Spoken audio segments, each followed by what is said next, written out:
ఇక్కడ విజయసాయి రెడ్డి గారు ఇంకొక మాట అంటున్నారు. నేను కేసుల నుంచి తప్పించుకోవడం కోసం రాజకీయాలకు దూరంగా వెళ్తున్నాను అంటున్నారు. రాజకీయాలకు దూరంగా వెళ్తే నేను ఇంకా బలహీనుడిని అవుతాను కదా, అసలు దీనికి కేసులకి సంబంధం ఏముంది, కేసులదే ఉంటుంది కదా, అలా ఉండదు పరిస్థితి అని చెప్పి ఆయన చెప్తున్నారు. అండ్ ఇంకొకటి, ఎందుకు రాజీనామా చేశారు అంటే ఇటు రాష్ట్రానికి ఇటు పార్టీకి నేను న్యాయం చేయలేకపోతున్నా, నాకంటే శక్తి సామర్థ్యాలు ఉన్న వాళ్ళు వస్తే న్యాయం జరుగుతుంది అని ఆయన మాట్లాడుతున్నారు. సో వీటన్నింటినీ బేరీజ్ వేసుకుంటే అంటే ఇక్కడ మొన్న ఈ మధ్య వరకు చూసాం కేవీ రావు పోర్టు, కాకినాడ పోర్టు అంశం గురించి ఏవైతే షేర్స్ ఉన్నాయో అవి తిరిగి ఇచ్చిన నేపథ్యంలో దీని వెనుక ఏదో లాబియింగ్ జరిగింది అని చెప్పి కూడా ఇప్పుడు ఈ రాజీనామా తర్వాత చాలా మందికి డౌట్ వస్తున్న పరిస్థితి. నిజంగానే ఇప్పుడు నేను ఈ సీట్ వదిలేస్తే అది కూటమికి వెళ్తుందని తెలిసే వదిలేస్తున్నా అని కూడా ఆయన చెప్తున్నారు. సో ఇప్పుడు నేను చెప్పినట్టు దీని వెనకంతా ఏమైనా లాబియింగ్ జరిగి ఉండే అవకాశం ఉంటుందంటారా? దానికోసమే ఈయన రాజీనామా చేశారంటారా? మీరేమంటారు? ఇప్పుడు విజయసాయి రెడ్డి ఖచ్చితంగా రాజకీయ కారణాలతో అయితే ఈ రాజీనామా చేయలేదు. రాజకీయ కారణాలతో అయితే అతను రాజీనామా చేయాల్సిన అవసరం లేదు. రాజకీయ కారణాలు అంటే ఏంటి? జగన్మోహన్ రెడ్డికి A1 అయితే ఈయన A2గా ఉన్నాడు కాబట్టి ఎట్టి పరిస్థితుల్లో జగన్మోహన్ రెడ్డిని ఈయన వదిలిపెట్టలేడు, ఆయన వదిలిపెట్టలేడు. పార్టీ పరంగా ఇంతకన్నా ఎక్కువ అవమానాలు జరిగినాయి. విజయసాయి రెడ్డిని సోషల్ మీడియా నుంచి తీసి అవతల పడేసి సజ్జల రామకృష్ణారెడ్డి కొడుకు ఇచ్చారు, సజ్జల భార్గవ్ రెడ్డికి. తర్వాత ఉత్తరాంధ్ర ఇన్ఛార్జిగా ఉంటే తీసి అవతల పడేసి వైవి సుబ్బారెడ్డికి ఇచ్చారు. అంతకన్నా అవమానాలు ఏం కాదు. మొత్తం పార్టీలో అన్నీ తానై నడిపిన విజయసాయి రెడ్డి మొన్న ఎన్నికల్లో ఒక్కడికి కూడా అసెంబ్లీ టికెట్ ఇప్పించలేకపోయాడు. ఆయనకే దిక్కు లేకుండా అయిపోయింది. నువ్వు వెళ్ళి నెల్లూరులో పోటీ చేయంటే పోటీ చేశాడు, ఘోరంగా ఓడిపోయాడు.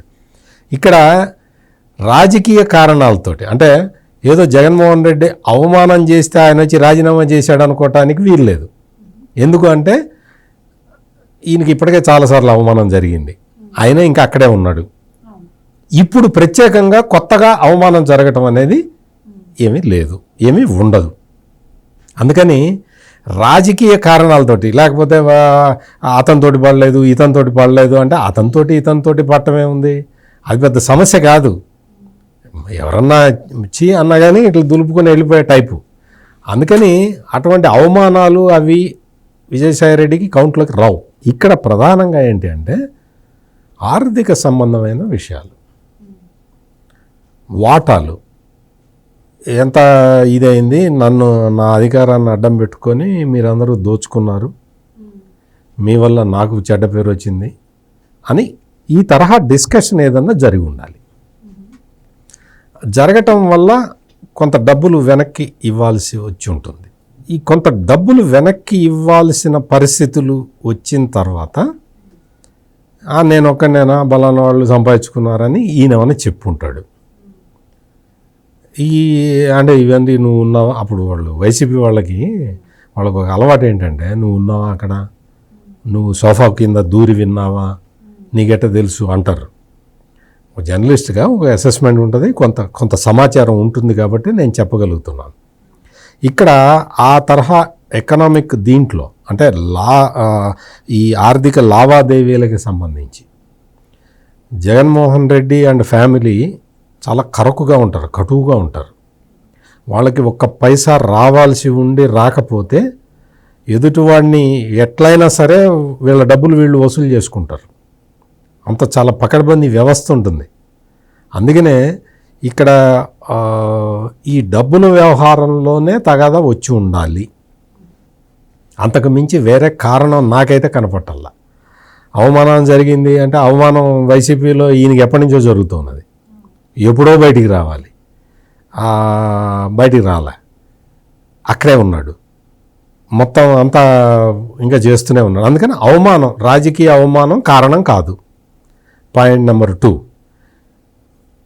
చంద్రబాబు నాయుడికి నాకు వ్యక్తిగత ఇది లేదు, పవన్ కళ్యాణ్ నాకు స్నేహితుడు, నాకు నరేంద్ర మోడీ అమిత్ షాలు వాళ్ళంటే వాళ్ళకి అంతా చాలా గౌరవం ఉంది, అది ఇది అని చెప్పి ఈ కబుర్లు ఆయన రాజీనామా చేయబోయే ముందర ట్వీట్లో అన్నీ రాశాడు.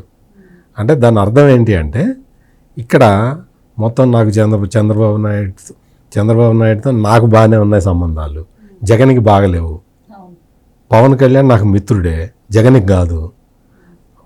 అమిత్ షాను, ప్రధాని నరేంద్ర మోడీ వీళ్ళందరూ నాతో బాగానే ఉంటారు, జగన్తో బాగుండరు అని ఇట్లా జగన్ మీద బురద చల్లి బయటికి పోయాడు. జగన్ మీద ఒక మామూలుగా అందరూ తెలుగుదేశం, బీజేపీ, జనసేన వాళ్ళు చెంచాలతో బురదేస్తే విజయసాయి రెడ్డి ఒక పెద్ద తట్టతోటి బురద నెత్తిన పోసిపోయాడు జగన్మోహన్ రెడ్డి నెత్తిన. అంటే ఈయన ఉద్దేశం ఏంటి, మొత్తం అంతా కూడా జగన్మోహన్ రెడ్డికి వీళ్ళంటే పడదు, నాకేం పర్వాలేదు, నేను ఎవరితో అయినా అడ్జస్ట్ అవుతాను అన్న ఫీల్ ఇవ్వటానికి, అన్న సెన్స్ ఇవ్వటానికి. అంటే రాజుగారి పెద్ద భార్య మంచిది అంటే ఇంక చిన్న భార్య గురించి రకరకాలుగా చెప్పుకుంటారు కదా, ఆ టైపులో ట్వీట్లో మ్యాటర్ అట్లా పెట్టాడు. ఆ మ్యాటర్ చదివిన తర్వాత విజయసాయి రెడ్డి అనే వ్యక్తి ఎంత కుట్రపూరితంగా వ్యవహరిస్తాడో అర్థమవుతుంది. ఇప్పుడు నేను రాజకీయాల నుంచి విరమిస్తున్నాను అని చెప్పావు, అంతటితోటి ఆగి ఉంటే విజయసాయి రెడ్డి గురించి మనం అసలు ఇంత మాట్లాడుకోవాల్సిన అవసరం లేదు, అస్సలు అవసరం లేదు. నేను వ్యవసాయం చేసుకుంటా అన్నాడు, చూసావా? ఏం వ్యవసాయం చేస్తావు చెప్పు, ఏం వ్యవసాయం చేస్తావు, ఏం పండిస్తావు, నీకు ఏమొచ్చు? నువ్వు నేను వ్యవసాయం చేస్తా, ఏం వ్యవసాయం చేస్తావు? నువ్వేం అరగదున్నుతావా? నువ్వేం చేస్తావు? ఏమి చేయగలవు నువ్వు వ్యవసాయం? సెటైర్లు వేస్తున్నారు, పొలిటికల్ వ్యవసాయం చేస్తారేమో అని చెప్పి. అరగదున్నడం అంటే ఏంటో అడుగుతాడు. అరగదున్నడం అంటే ఏంటి అని అడుగుతాడు. ఇందాక చెప్పా కదా, ఈయన వ్యవసాయం చేయడం మొదలు పెడితే ఎద్దులు కూడా వెనక్కి తిరిగి కుమ్ముతాయి.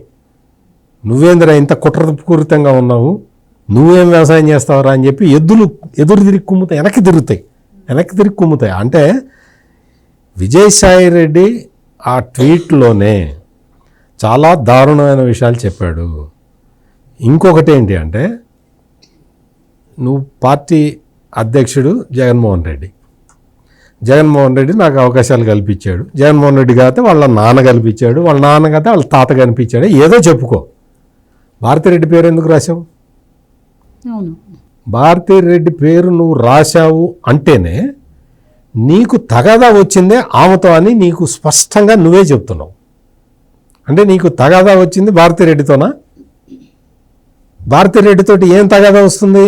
ఆర్థిక లావాదేవీల్లో నీకు తగాదా వచ్చి ఉండాలి, లేకపోతే ఆమె ఏంటి, ఆమె మరి పాలిటీషియన్ కాదు కదా, ఆమె వైసీపీలోకి వచ్చి ఏమైనా చేస్తున్నదా? చేయట్లేదు కదా. భారతిరెడ్డి చూసేది ఆర్థికపరమైన వ్యవహారాలు.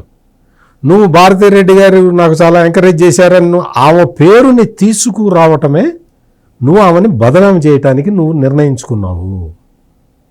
అంటే అతను ట్వీట్ రాసేటప్పుడే భవిష్యత్తు ప్రణాళిక రచించుకున్నాడు. ఇప్పుడు నేను వ్యవసాయం చేసుకుంటా, నువ్వు వ్యవసాయం చేసుకో, నువ్వు లేకపోతే నువ్వు డ్రైనేజీలు క్లీన్ చేసుకో. ఎవడికి పట్టింది? ఎవడికి అవసరం ఉంది? ఎవడు చూస్తాడు నిన్ను?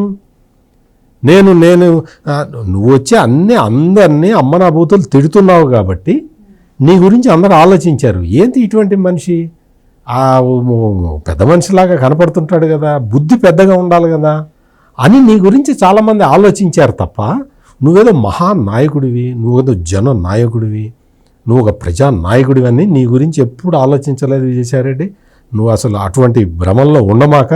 నువ్వు అసలు నాయకుడివే కాదు, నువ్వు అసలు బేసిక్ రాజకీయ నాయకుడివి కూడా కాదు. బేసిక్ లక్షణాలు కూడా నీకు లేవు. నువ్వు మొత్తం ఇవన్నీ కుట్రలు, కుట్ర, కుతంత్రం 3 కేసుతోటి బతికిన వ్యక్తి ఈ విజయసాయిరెడ్డి. ఇప్పుడు బయటికి వెళ్ళిపోతే ఇప్పుడు జగన్మోహన్ రెడ్డికి నేను చెప్పి వచ్చాను అటు, నువ్వు చెప్పావో లేదో మాకెందుకయ్యా, నువ్వు ఆయన ఒప్పుకున్నాడో లేదో మాకెందుకు, నువ్వు వెళ్ళిపోతున్నావు. జగన్మోహన్ రెడ్డి ఎన్నికల్లో ఓడిపోయి 11 సీట్లు వచ్చినప్పుడు ఆంధ్రప్రదేశ్ ప్రజలు ఎంత సంతోషపడ్డారో, ఈ విజయసాయిరెడ్డి నేను రాజకీయాల నుంచి మానేస్తున్నాను అన్నప్పుడు కూడా ఆంధ్రప్రదేశ్ ప్రజలు అంతకన్నా రెట్టింపు సంతోషం వ్యక్తం చేశారు.